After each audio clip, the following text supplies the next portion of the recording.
Bienvenue dans Spécial Investigation, l'émission qui contre-enquête notre monde. Aujourd'hui, les vieux manuscrits historiques. Une société en a fait son business, mais elle vient de faire faillite. Son nom, Aristophile. Un naufrage retentissant. 18 000 investisseurs se demandent s'ils retrouveront un jour leur mise. Et parmi eux, beaucoup de petits épargnants qui croyaient avoir trouvé un placement mirifique à 8% par an. L'affaire fait grand bruit car les trésors de notre patrimoine étaient évalués par de grands libraires et le tout Paris en faisait la promotion. Hommes de lettres, comédiens célèbres, journalistes, animateurs de télévision. Alors que s'est-il passé? Notre journaliste a retrouvé tous les acteurs de cette ténébreuse affaire. Explosion d'une bulle spéculative ou escroquerie de grande ampleur. La justice enquête. Aristophile à la recherche des manuscrits perdus. C'est une enquête de Donatien Lemaître produite par CAPA pour Spécial Investigation.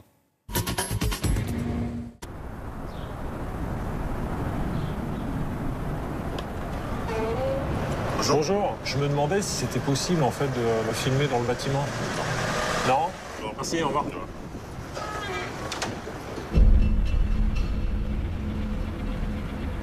C'est l'histoire d'une entreprise dont le magnifique siège est aujourd'hui abandonné et vide.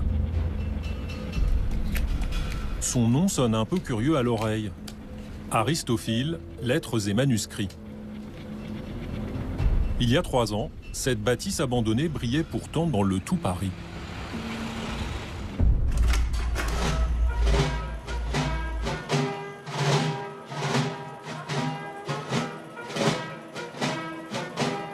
Dans ce lieu chargé d'histoire, sous les dorures et les moulures des plafonds, on pourrait croire que le temps s'est arrêté.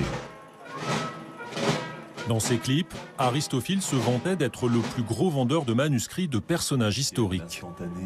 Les manuscrits restent le témoignage de notre histoire, le souvenir de ceux qui l'ont écrit, pour qu'à travers les mots tracés par les générations précédentes, chacun puisse façonner son avenir.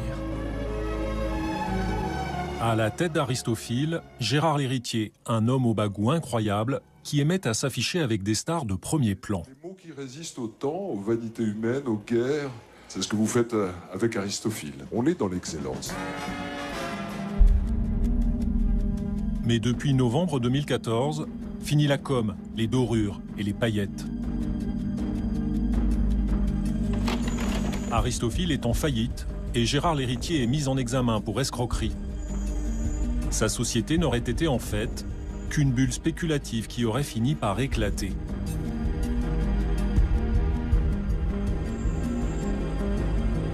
En une dizaine d'années, 18 000 petits épargnants ont investi 850 millions d'euros dans des manuscrits d'Aristophile. Aujourd'hui, ils craignent d'avoir tout perdu. On a fait des heures sup pour avoir cet argent-là. Donc à un moment donné, on se dit, tiens, on va le mettre de côté pour notre fille. Et puis à l'arrivée, on ne l'a plus. Une faillite qui éclabousse comédiens et journalistes, qui se carapatent quand je prononce le mot qui fâche. Faut vraiment que je vous parle d'Aristophile. Monsieur Poivre d'Arvor, s'il vous plaît, j'ai plein de questions pour vous. Une catastrophe qui aurait été aggravée par le laxisme des pouvoirs publics et de la 4e banque française. Vous pouvez répondre à ma question, s'il vous plaît. Enquête sur l'un des plus grands scandales du marché de l'art depuis des années.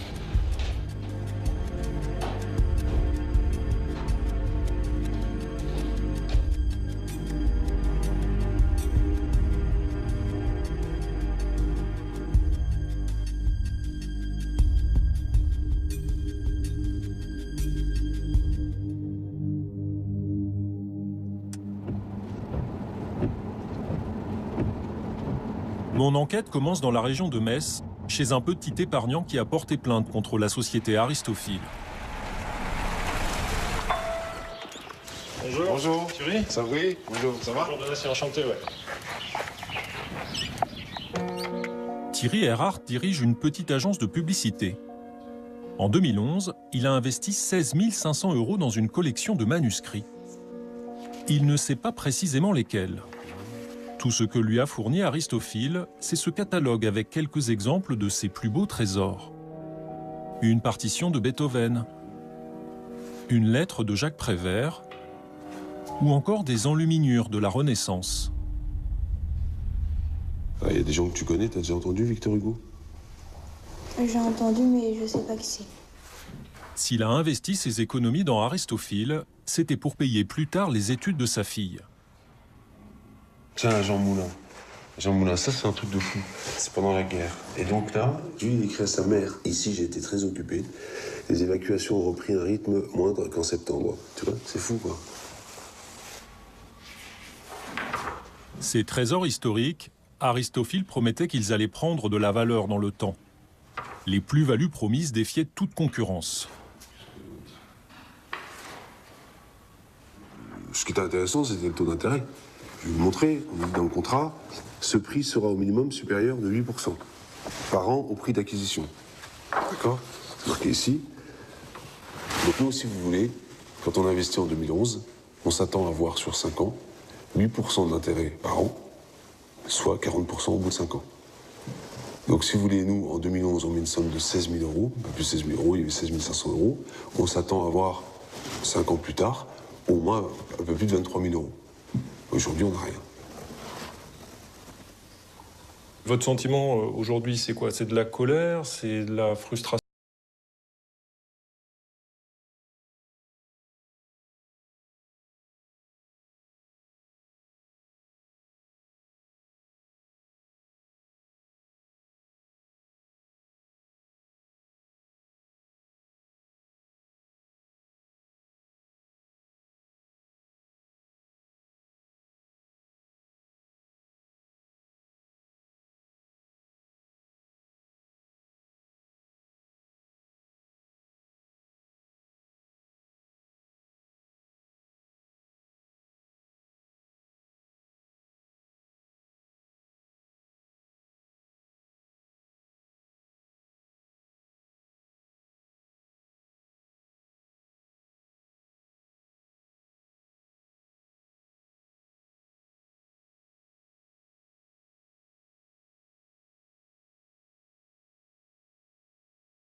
j'ai mis la main sur des échanges d'emails qui attestent que dans de nombreux cas, c'était en fait le patron d'Aristophil, Gérard l'Héritier, qui suggérait à Jean-Claude Vrin les prix auxquels il voulait faire estimer ses manuscrits.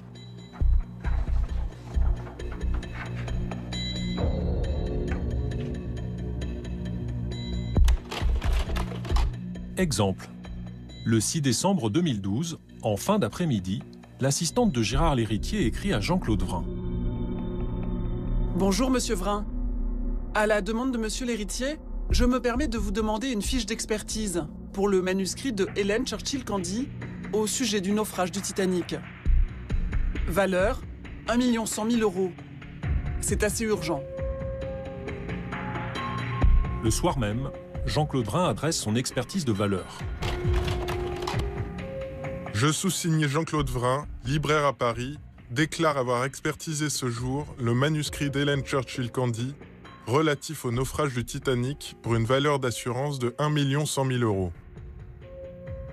Certifié sincère et véritable. Je vous montre un document. Retour chez Frédéric Castin, le président de la Compagnie nationale des experts. Quand il découvre les échanges d'emails entre Aristophil et Jean-Claude Vrin, il tombe des nues. Bon, je crois qu'il suffit simplement de voir le message qui demande une expertise. Il est daté du 6 décembre. Et la réponse est datée du 6 décembre. Autrement dit, ça a été fait immédiatement à partir d'un rapide descriptif. C'est-à-dire sans avoir vu l'original. Or, on ne donne jamais une expertise sans avoir vu l'objet. Valeur 1 100 000 et l'autre répond 1 100 000. Donc c'est absurde. Bon, c'est la négation même du métier d'expert. Selon l'enquête judiciaire, Jean-Claude Vrin a expertisé plusieurs centaines de manuscrits d'Aristophil. Pour quelle raison ? La société Aristophil ne demandait pas que des estimations de prix à Jean-Claude Vrin. À partir de 2009, elle achetait aussi au libraire des manuscrits jusqu'à devenir son meilleur client.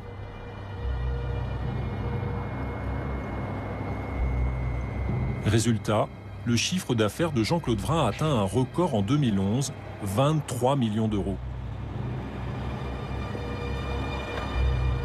Énorme pour une si petite librairie.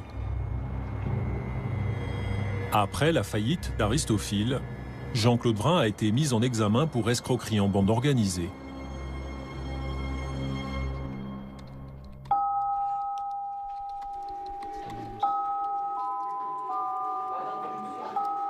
Le libraire refuse nos demandes d'interview par email. Bonjour mesdames, messieurs, nous allons commencer la vente de la bibliothèque de Pierre Berger. J'apprends que Jean-Claude Vrin assiste à une vente aux enchères de manuscrits qui se tient à l'hôtel Drouot à Paris. Je n'ai pas obtenu d'autorisation pour filmer à l'intérieur, alors je l'attends devant l'entrée.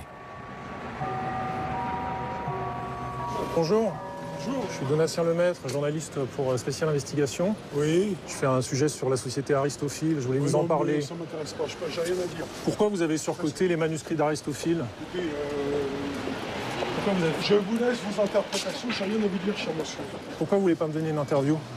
Parce que je n'ai rien à dire, il y a le secret d'instruction, cher monsieur. Parce que vous êtes mis en examen ? Alors allez récupérer vos informations auprès de la police si vous les donnerez. S'il est reconnu coupable d'escroquerie en bande organisée, Jean-Claude Vrin risque jusqu'à 10 ans de prison et 1 million d'euros d'amende.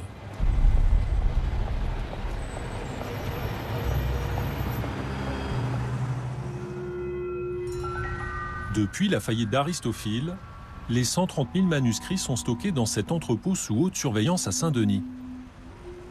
Ils seront mis en vente prochainement. Alors le tribunal a mandaté des experts qui n'ont jamais travaillé pour Aristophil afin d'estimer le prix réel des documents. L'un d'entre eux accepte de s'entretenir avec moi. Il ne sait pas qu'il est filmé. Selon lui, les 18 000 petits épargnants risquent de récupérer au mieux 1/6 de leur argent. On me dit parfois c'est l'affaire Madoff. Non, c'est pas l'affaire Madoff, parce que Madoff c'était du vent. Là, il y a tout de même un patrimoine qui, malheureusement, ne permettra que de rendre de 10 à 15% les sommes engagées. C'était suicidaire, ça ne pouvait que mal finir. Quand vous promettez 8%, à un moment de notre histoire où quand on touche 3%, on est déjà content. Si on vous propose 8%, il faut faire attention. Mais les gens se sont engouffrés là-dedans. Avant Aristophile, le marché des manuscrits était une niche qui n'intéressait qu'une poignée de collectionneurs. Pour recruter des milliers de petits épargnants, la société avait trouvé une méthode imparable. Elle faisait vendre ses manuscrits par des spécialistes des placements financiers, les conseillers en gestion de patrimoine.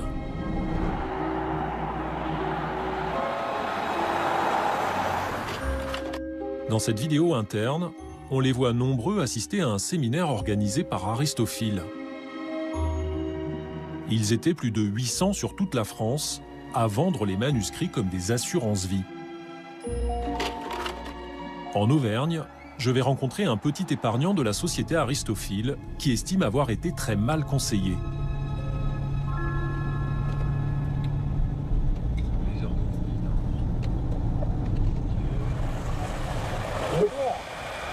On se gare où alors? Comment? On se gare où? Vous avez de la place. Ok, merci.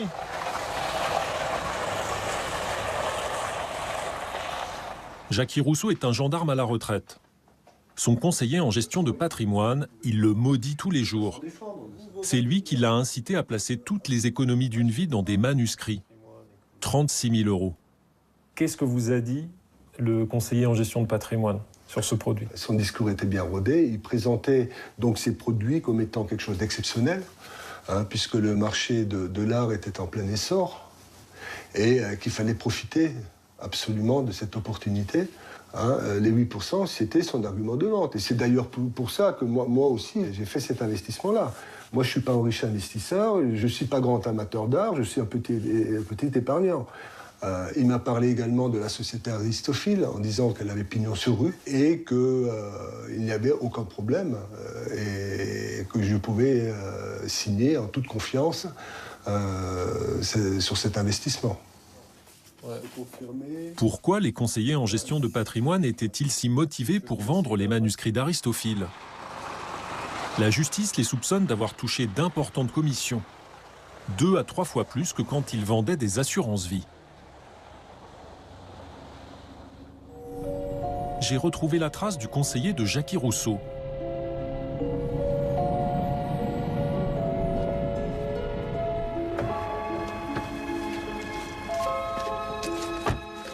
Je le filme discrètement. Bonjour. Je viens vous voir parce que je fais un sujet sur Aristophile. J'ai rencontré un de vos clients. J'ai commercialisé ce produit, j'ai été un intermédiaire d'Aristophile. J'ai proposé cette solution, et en toute bonne foi, et en y croyant vraiment, sincèrement. Est-ce que vous étiez fortement commissionné sur les produits Aristophile? On n'était pas. Alors je vais vous répondre simplement, on n'était pas plus commissionné qu'aujourd'hui quand on commercialise un produit d'assurance vie. C'est facile de porter des accusations sur les gens. Quand l'affaire Aristophile est arrivée, vous imaginez pas le nombre de personnes, de courtiers qui sont tombés aussi en dépression. Nous, on est visés comme des escrocs. Mais attendez, on n'est pas des escrocs. Moi, je fais mon travail le plus droit possible.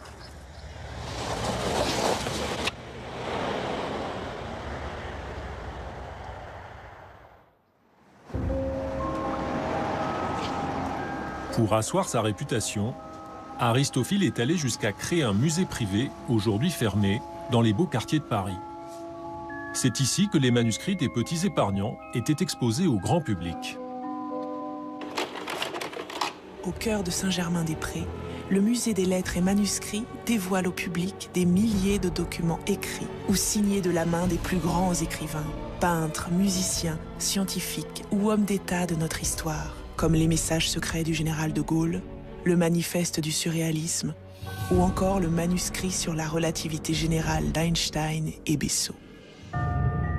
Dans les années 2000, ce lieu culturel a fait rayonner Aristophile. La société organisait des événements haut de gamme où se pressait le tout Paris. Dans ces catalogues édités par l'entreprise, on y découvre des personnalités politiques de premier plan, comme le maire de Nice, Christian Estrosi, ou la députée européenne Rachida Dati. Également conviés, Des people, comme Patrick Poivre d'Arvor, l'ancien présentateur du 20h de TF1, ou des comédiens, comme André Dussolier ou Jacques Weber. Au milieu de toutes ces vedettes, un homme joue les maîtres de cérémonie. C'est Gérard Lhéritier, le fondateur d'Aristophil. Aujourd'hui mis en examen pour escroquerie en bande organisée, l'entrepreneur de 67 ans se mure dans le silence.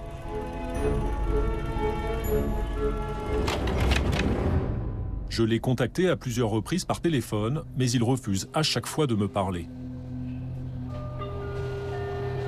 Messagerie Orange, bonjour. Monsieur Lhéritier, Donatien Lemaître à l'appareil. Je souhaiterais savoir si c'est possible de vous interviewer. À très bientôt. En me penchant sur son passé, je découvre que l'empereur des manuscrits a un parcours sulfureux.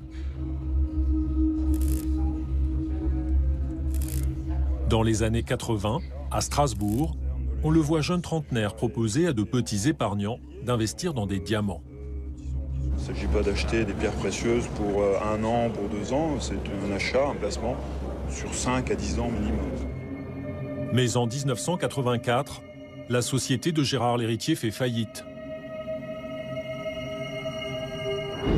2 ans plus tard, il est interdit d'exercer par le tribunal de Strasbourg. La première chambre commerciale a prononcé à l'encontre de Gérard Lhéritier l'interdiction de diriger, gérer, administrer ou contrôler toute société commerciale. En 1989, Gérard Lhéritier est réhabilité. Il peut reprendre les affaires.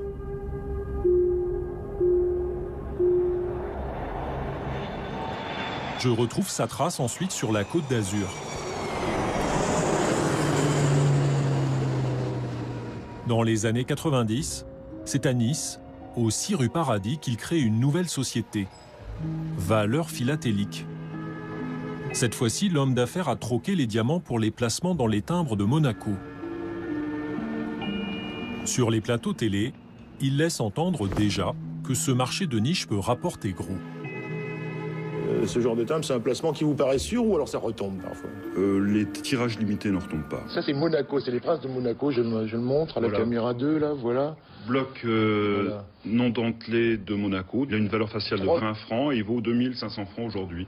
Donc c'est pas mal en 3 ans. Ça fait plus de 10 fois plus en l'espace de 3 ans. Ceux qui en ont peuvent le garder parce que ça va monter encore très haut. Mais en 1996, les ennuis judiciaires recommencent. Cette fois, Gérard Lhéritier est carrément mis en examen pour escroquerie. Sa société d'investissement philatélique fait faillite. Journée d'enfer à la rue Paradis pour Gérard Lhéritier. La brigade des recherches de la gendarmerie de Cannes l'a interpellé à l'aube dans sa villa et le conduit ici dans les locaux niçois de ses sociétés Valeurs et Patrimoine et Valeurs Philatéliques. Ainsi, sur la Côte d'Azur, 500 victimes ont investi de fortes sommes d'argent sur des timbres de Monaco. Que s'est-il passé? J'ai retrouvé un ancien collaborateur de Gérard Lhéritier. Pendant plusieurs années, il a vendu très cher des timbres de Monaco à des particuliers.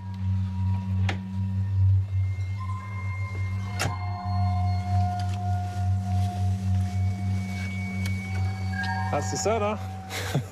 Oui. La fameuse sacoche? Oui. C'est ça. Dans cette sacoche, Jean-Claude Samois a conservé l'intégralité du dossier pénal sur l'affaire des timbres de Monaco.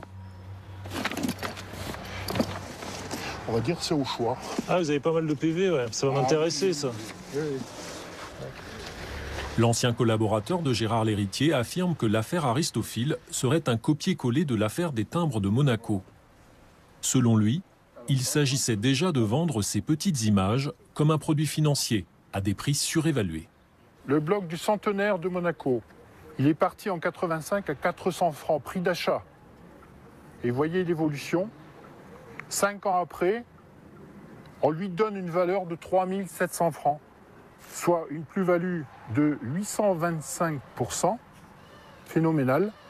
Alors qu'en fait, quand vous allez voir un négociant en philatélie avec ça, il va vous dire, mais vous savez, ça ne nous intéresse pas. Hein. Ça vaut rien, c'est du papier. Hein. Tous les timbres étaient surévalués en fait. Tous les timbres étaient surévalués. Et moi, je peux vous dire que j'y ai cru aussi, parce que j'ai embarqué ma famille là-dedans. Ma mère, qui a maintenant 91 ans, elle a perdu 350 000 francs à l'époque. Elle n'a jamais été remboursée par l'héritier des sommes qu'elle avait investies. Et c'est vous qui lui avez vendu? Absolument. Absolument. J'en suis pas fier. Hein. Dans cette affaire, Gérard l'héritier se serait arrangé avec des experts en philatélie pour qu'ils surévaluent le prix des timbres de Monaco dans leur catalogue. Les cotations de l'héritier étaient reprises par les éditeurs experts. Ils étaient reprises, voilà. Donc ça, c'était un argument de vente supplémentaire. Et ça rassurait les clients quand vous sortiez ces catalogues de cotations? Oui. Dans le dossier pénal, l'enquête des gendarmes confirme que les codes pratiqués par Gérard l'héritier étaient déconnectés du marché réel. Les blocs feuillets de Monaco se négocient sur le marché entre 10 et 20% de leur cote. L'activité de la société Valeurs Philatéliques repose sur un marché surfait. Valeurs philatéliques, Aristophile. Ce serait donc la même mécanique. D'ailleurs, les logos des deux entreprises sont quasi identiques. Deux blasons aux couleurs dorées et grises, avec en leur centre une montgolfière.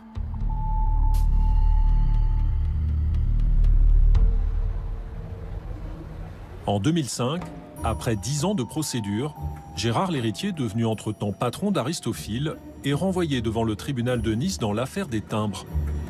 Il obtient une relaxe. Au final, seul un des 76 plaignants parviendra à le faire condamner en appel à une peine de prison avec sursis pour non-respect de la loi sur le démarchage. La Cour déclare l'héritier Gérard coupable de ce délit. Le condamne à une peine de 8 mois d'emprisonnement, condamne l'héritier Gérard à leur verser la somme de 15 000 € à titre de dommages-intérêts. En cette année 2007, cette condamnation tombe mal pour Gérard l'héritier.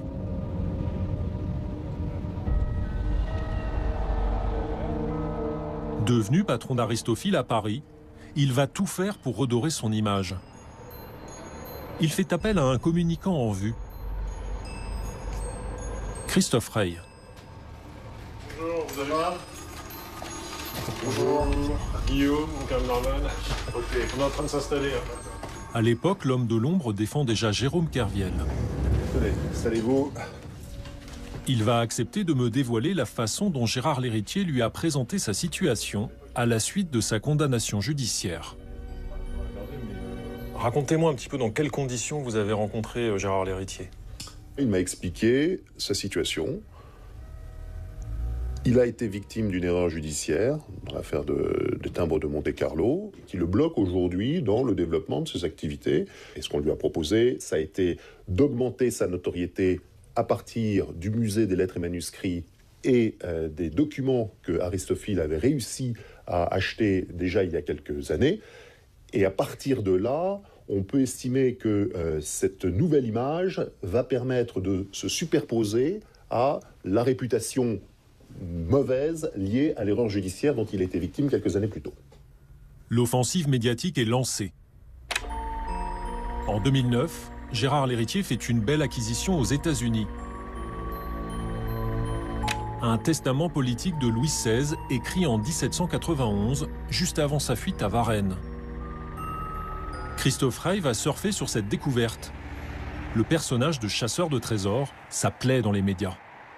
C'est une découverte très importante pour l'histoire de France. Le testament politique de Louis XVI, perdu depuis 2 siècles, vient d'être retrouvé aux États-Unis. Louis XVI a mis à peu près 4 à 5 mois pour l'écrire. Voici maintenant l'invité des 5 dernières minutes. La carrière médiatique de Gérard l'héritier est lancée. Et cet invité, c'est Gérard l'héritier. Bonjour, merci d'être avec nous sur le plateau du 13h de France 2 pour nous parler... Quand il retrouve des manuscrits inédits du général de Gaulle en 2011, même là très cash, Élise Lucet lui déroule le tapis rouge. Racontez-nous comment vous avez découvert ces messages. C'est une très belle histoire, l'histoire Du coup, grâce à tous ces bons échos médiatiques, des centaines de petits épargnants ont investi leur argent dans Aristophil. Elle entend parler d'un général de brigade. Est-ce que c'est grâce à vous aussi que des investisseurs ont pu adhérer au système Aristophil?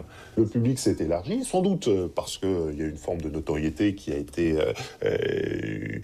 acquise par Aristophile. Parce qu'il a travaillé son image de marque. Parce qu'il a travaillé son image de marque. Parce qu'il a travaillé avec vous. Parce qu'il a travaillé avec moi. Donc aujourd'hui, vous n'avez pas de remords par rapport au travail que vous avez effectué pour Aristophile?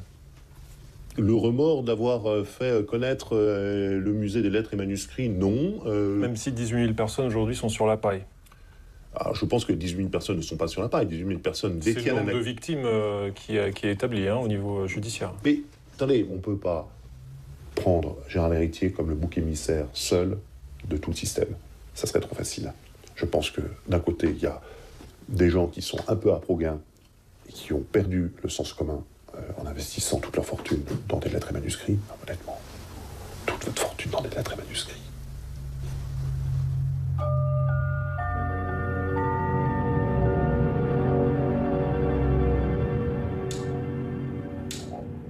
Pour inciter les petits épargnants à investir, Gérard Léritier avait su aussi mobiliser une sacrée brochette de stars. Chaque année, depuis 2012, il les invitait à son salon annuel, les Journées européennes des lettres et manuscrits.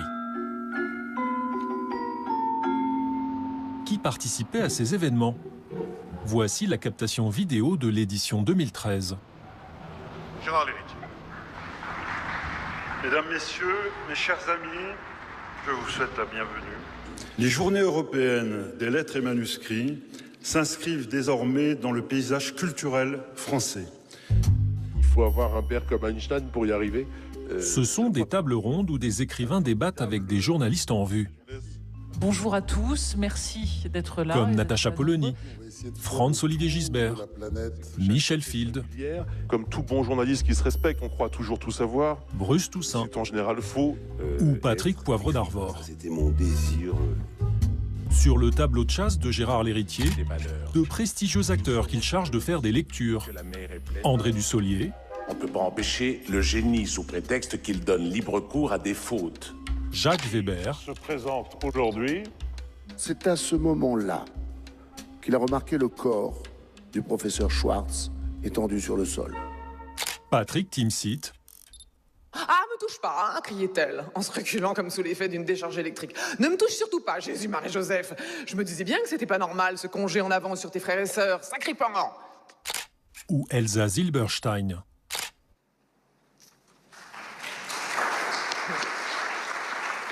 Merci Elsa. Selon mes informations, la plupart de ces vedettes étaient payées pour venir sur place.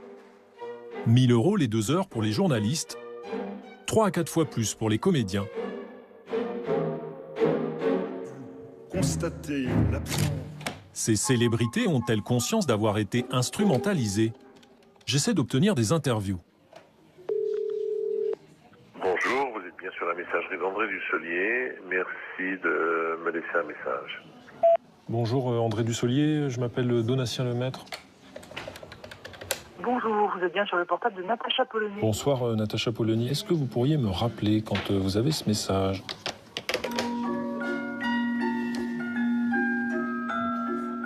Puis j'attends longtemps.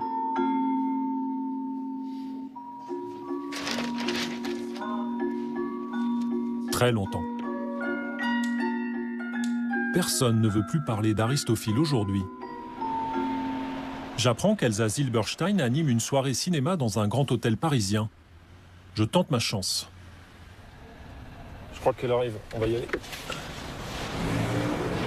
Bonsoir Elsa Zilberstein, oui. Donatien Lemaître de Canal+. Vous avez participé à 2 événements Aristophile. Est-ce que vous pensez que votre image a pu être utilisée pour couvrir une escroquerie? Je sais pas. Est-ce que vous confirmez que vous avez été payé 4 000 €? 4 000 €. Des lectures. Vous allez me répondre?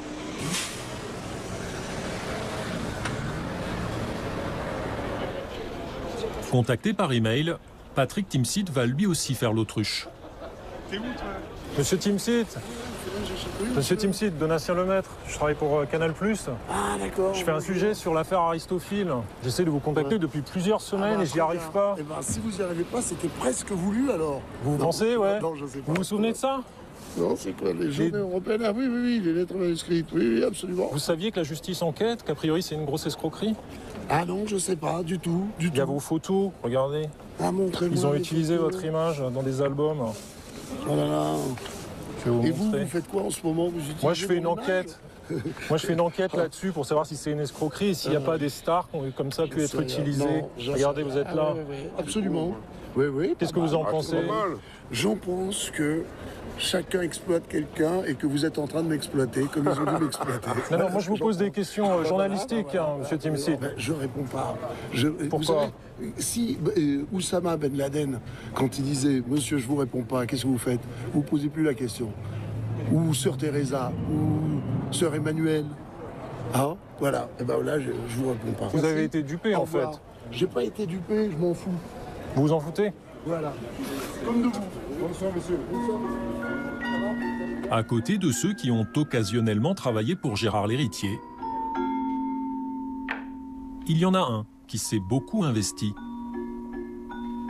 Patrick Poivre d'Arvor, journaliste bibliophile, l'ex-présentateur du 20h de TF1 s'affichait en permanence avec Gérard Lhéritier. Il était le parrain de son musée. À Kessel, à Malraux et à Pierre-Emmanuel. Et les trois m'ont répondu. C'est par Gérard Lhéritier donc que je suis arrivé dans le parrainage de ce joli projet que je trouve vraiment formidable parce qu'il s'agit essentiellement de mettre à l'honneur les lettres, les manuscrits. Entre 2010 et 2014, l'ex-présentateur vedette de TF1 aurait touché énormément d'argent de Gérard Lhéritier.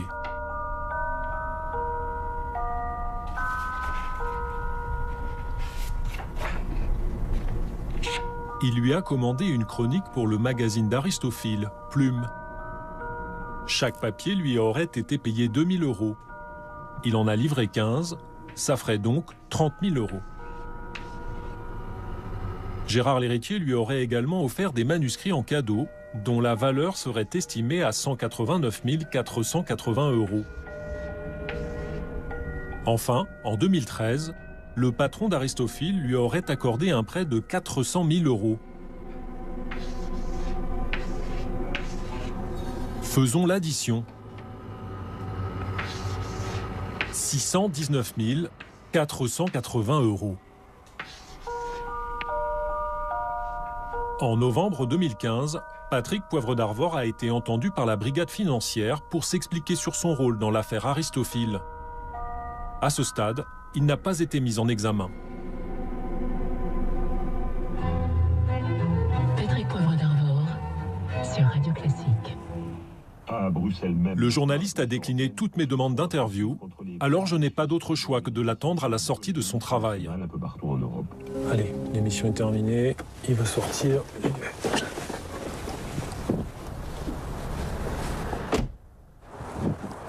Bonsoir, monsieur Poivre d'Arvor. Bonsoir. Bonsoir, je suis Donatien Lemaître, je suis journaliste pour Spécial Investigation. Il faut vraiment que je vous parle d'Aristophile. Je voudrais savoir... Non, j'ai vraiment besoin de vous parler. Monsieur Poivre d'Arvor, s'il vous plaît, j'ai plein de questions pour vous. Contacté, l'avocat de Patrick Poivre d'Arvor me fait savoir que PPDA aurait remboursé les 3/4 de son prêt de 400 000 €. Selon lui, la valeur des manuscrits offerts par Gérard Lhéritier serait surévaluée.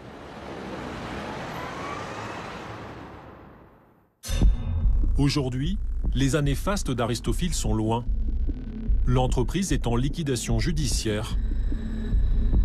Ce naufrage aurait-il pu être évité?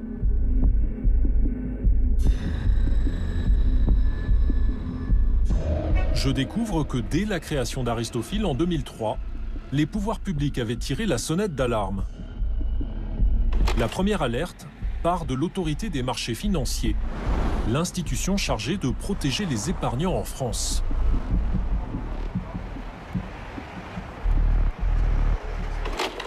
L'AMF veille à la protection de l'épargnant.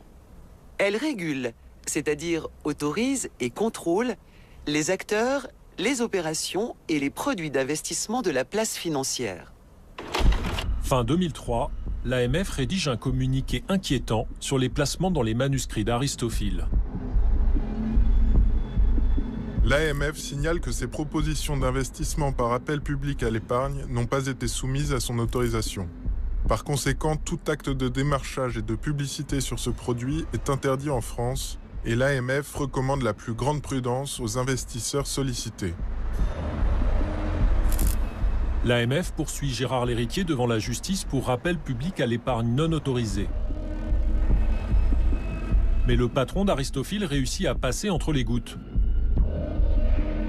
En 2006, il est relaxé par le tribunal de Paris.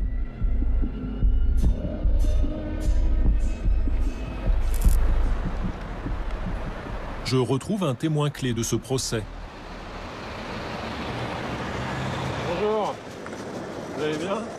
C'est un ancien collaborateur de Gérard Lhéritier. Selon lui, la relaxe du patron d'Aristophile serait en partie liée à un cafouillage de l'AMF. Elle n'aurait pas remis un dossier suffisamment solide à la justice. Je le filme de façon discrète. L'AMF, ils sont regardés comme des pieds. C'est bien qu'on a exploité cette faille. Donc on a gagné, c'est pour ça que je toujours dit, on a gagné sur la forme auprès de l'AMF, mais en aucun cas sur le fond. C'est un problème d'incompétence en fait. Ça veut dire qu'on aurait pu stopper l'escroquerie beaucoup plus tôt en fait. Ouais, on aurait pu arrêter beaucoup plus tôt. L'AMF aurait-elle transmis à la justice un dossier mal ficelé? Mes nombreuses demandes d'interview sont restées lettres mortes. Je décide d'aller interpeller son président, Gérard Ramex.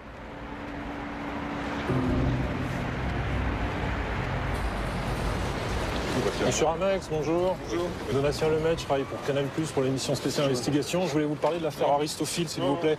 Est-ce que l'AMF a failli dans son rôle de protection des épargnants sur l'affaire Aristophile? Est-ce que vous pouvez me répondre? S'il vous plaît, pouvez-vous me répondre? J'ai fait plein de demandes, vous n'avez jamais répondu. Pourquoi? Est-ce que je peux monter dans votre voiture pour vous poser des questions, monsieur?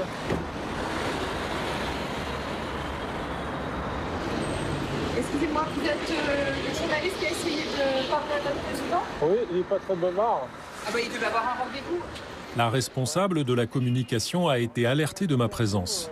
Depuis 2 semaines. Si l'AMF pense avoir bien travaillé sur ce dossier-là, je ne vois pas pourquoi elle ne s'exprime pas dans le sujet. Il n'y a pas de logique à ça. On n'est pas en première ligne. Si, parce que vous, votre mission, c'est de protéger les épargnants.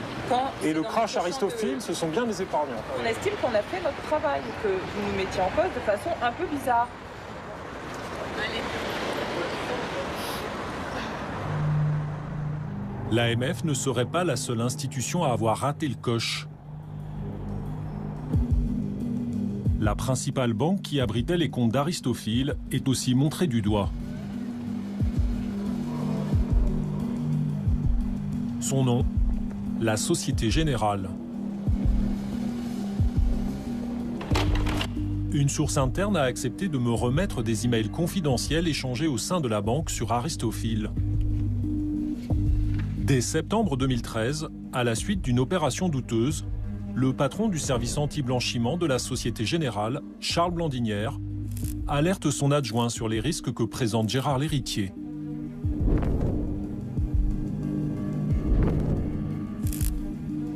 Ce client présente un très fort potentiel de risque pénal, blanchiment, abus de confiance, escroquerie.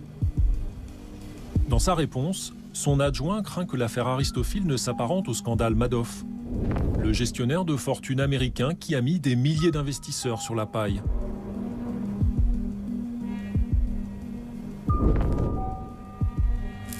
Ce dossier est particulièrement ennuyeux et pourrait se révéler être un petit Madoff. Concernant l'héritier, il a aussi donné par le passé dans les diamants et les timbres. En France, les banques sont tenues à un devoir de vigilance. Dès qu'elles sont informées que leur client commet une infraction pénale, elles sont censées clôturer ses comptes.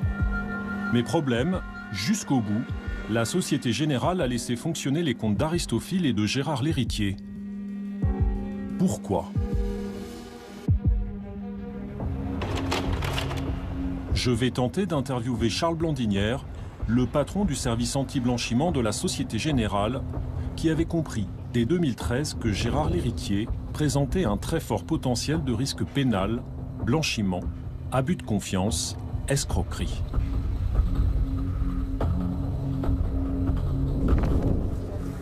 Monsieur Blandinière, bonjour. Je suis journaliste pour Canal+. Non, je fais une enquête sur Aristophil. Bonjour. Bonjour. On peut se mettre un peu à l'écart? Oui, bien sûr. D'accord. J'essaie d'avoir une interview de la Société Générale depuis plusieurs semaines et je n'en ai pas. Et vous pensez quand même pas réussir à en avoir une comme ça, si vite et spontanément? S'il vous plaît. Non. Je voudrais savoir en fait ce qui s'est passé. Le service anti-blanchiment de la Société Générale avait détecté qu'il y avait un problème. Dès 2013, pourquoi la Société Générale n'a pas fermé les comptes d'Aristophil? Vous avez l'extravagance de la jeunesse, c'est très agréable. Vous pouvez répondre à ma question, s'il vous plaît. Bonjour, monsieur Blandinière.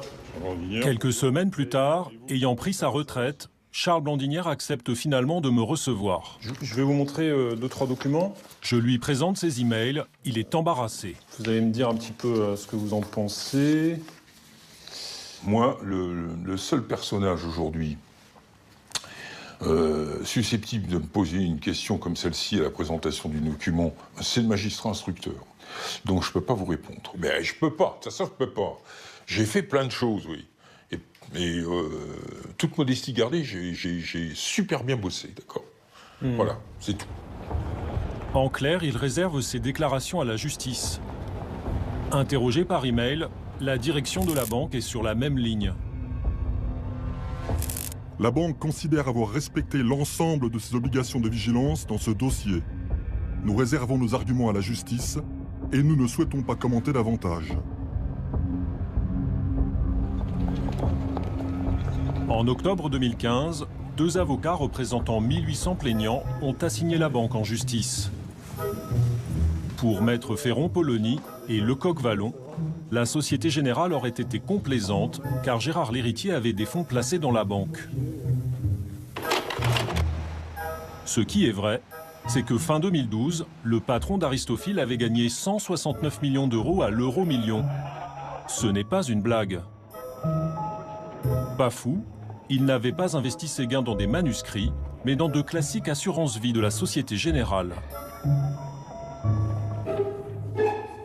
C'est de notoriété publique que M. Lhéritier avait gagné 170 millions d'euros au loto. Par conséquent, il y a forcément un choix qui a été fait de sacrifier les épargnants au profit des intérêts de la banque, puisque ce client merveilleux et extrêmement riche qu'était Gérard Lhéritier, il fallait l'avoir à tout prix.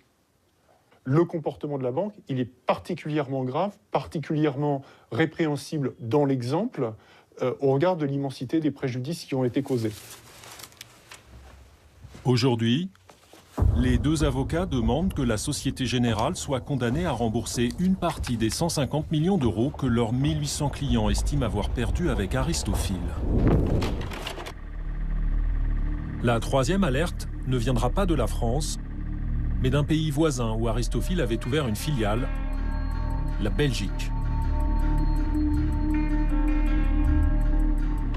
La société française Aristophil, spécialisée dans le marché de l'art, est dans le collimateur de la justice belge. Des perquisitions ont eu lieu à Bruxelles, des documents et des ordinateurs ont été saisis. C'est la cellule anti-blanchiment qui a initié cette enquête. Le parquet de Bruxelles confirme les perquisitions et soupçons d'escroquerie et de blanchiment d'argent. Démarrée en 2012, cette enquête, toujours en cours d'instruction, déclenche un vent de panique chez les petits épargnants en France. Les demandes de remboursement explosent. De moins en moins d'investisseurs font confiance à la société. Résultat, la trésorerie d'Aristophil chute brutalement. Le système à la Madoff de Gérard Lhéritier tangue dangereusement. Mais en juin 2014, alors qu'Aristophil est au bord de la faillite, Gérard Lhéritier tente son va-tout. Il claque 700 000 euros pour inviter ses collaborateurs à une fête à Monaco. Une énième soirée pharaonique, animée par le présentateur vedette de TF1, Nikos Aliagas. Bonsoir à toutes et à tous. Les mots qui résistent au temps, aux vanités humaines, aux guerres, à nos certitudes, ont de la valeur, une valeur particulière. C'est ce que vous faites avec Aristophil. On est dans l'excellence. Sollicité par Gérard Lhéritier, Nikos Aliagas a animé avec élégance et humour cette soirée pas comme les autres.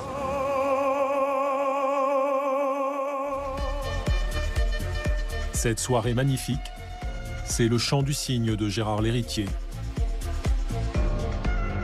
Fin 2014, la justice française lance une vaste enquête pour escroquerie en bande organisée.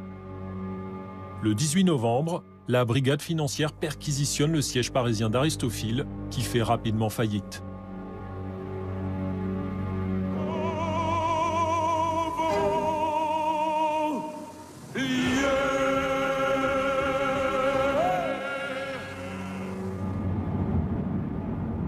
À la fin de mon enquête, je vais tenter une dernière fois d'obtenir une interview de Gérard Lhéritier.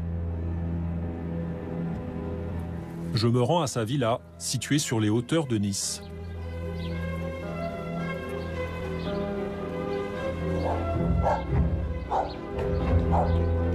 Bonjour, on cherche monsieur Lhéritier.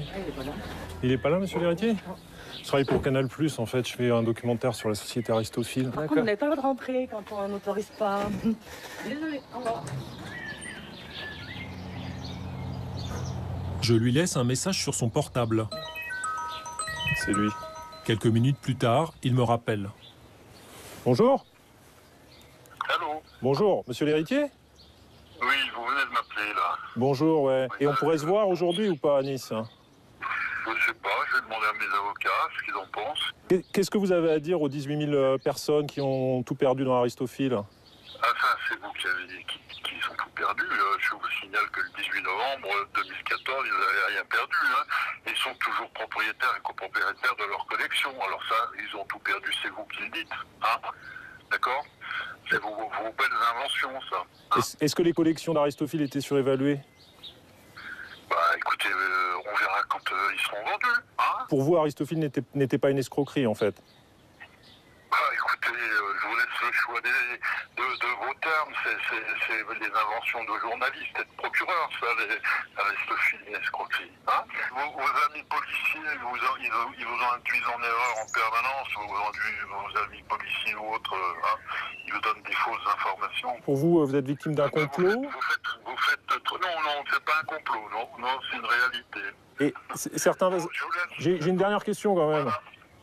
Allô? Allô? Aujourd'hui, plusieurs centaines de personnes ont porté plainte contre Gérard Lhéritier. S'il est condamné pour escroquerie en bande organisée, le patron d'Aristophil risque jusqu'à 10 ans de prison et 1 million d'euros d'amende. Mais il faudra attendre des années avant qu'un procès puisse se tenir. Pour tenter de rembourser les petits épargnants, la justice envisage de vendre aux enchères leurs manuscrits, sans savoir s'ils pourront récupérer plus de 10% de leur investissement. Les manuscrits perdus de notre histoire les auront fait rêver, ils les auront aussi sûrement ruinés. C'est la fin de ce numéro. Merci beaucoup de nous avoir suivis. Retrouvez-nous sur Facebook, sur la page spéciale investigation. La semaine prochaine, nous enquêterons sur le djihadisme made in France. L'une de nos équipes a infiltré un réseau de jeunes islamistes se revendiquant de Daesh. Ils préparaient un attentat sur notre sol et ils sont aujourd'hui sous les verrous. Un document exceptionnel. Alors à lundi prochain, 20h50 en première partie de soirée. D'ici là, continuez de décrypter l'info sur Canal. Salut!